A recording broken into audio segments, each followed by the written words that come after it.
Yeah, I think coming into this year, just excelling my game even more, having a few more pitches up my sleeve. I really relied on fastball, changeup, and I think having a few more things to go at batters that they might not be prepared for is going to be extremely helpful for me this year. How eager are you guys to face somebody not named Tennessee? Super eager. It's tough going against these girls every day whenever they've seen us multiple times. So they make us better, we make them better, but going against competition that we haven't seen is going to be a real tell for how we've developed as a staff. Not having Peyton Gottschall or 2 years ago Ashley Rogers kind of above you in terms of how old they are, just how different has that been with a different role this year in terms of that? Yeah, definitely taking on a more leadership role as an upperclassman.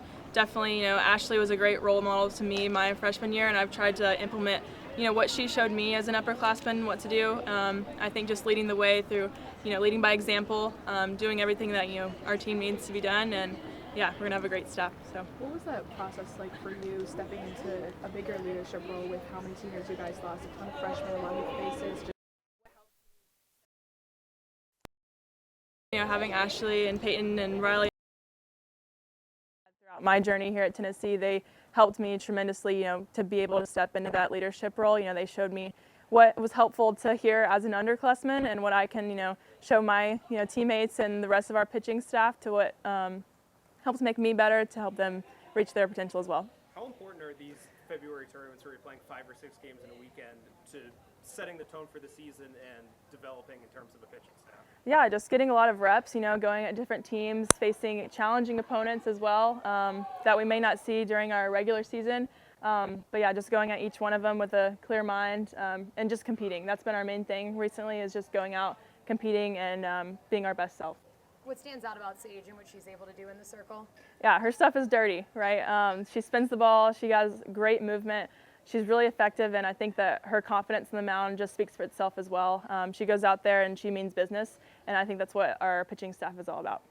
You guys have so much depth in on your pitching staff, in particular 2 freshmen. Just how have you seen Peyton and Aaron develop over this offseason, and what do you feel like they're going to bring for you guys? Yeah, I mean, you wouldn't know they're underclassmen just by looking at them. The way that they go out every day to practice and everything, they bring their all, and I think that shows. That shows in their competitiveness and how they perform on the field. So I'm super excited to see how our staff plays together. Everyone's going to have their chance to shine, and it's going to be a great year.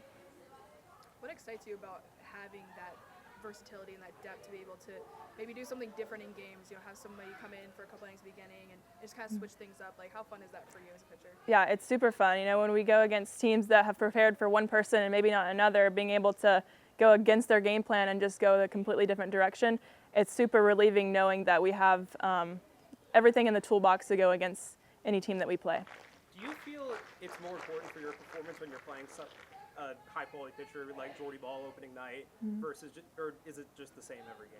I'd say it's the same every game. I try and just, be my best self, not really worry about the opponent I'm facing, and just always go out there and compete. We got time for one more. You guys have a revamped version of the Summit Blues this year. Just what was your reaction to seeing them, and just what does it mean to you that you guys keep having these every year? Yeah, it's awesome. The Summit Blue, I think just what it stands for, Pat Summit and her legacy, that's, it's great to represent that and to see that, coming to our softball program. Obviously, we love the new uniforms, the swagginess, but yeah, just being able to wear that color and, play through what it stands for is what's special. Thank you guys. Thanks, Karlyn. Thank you.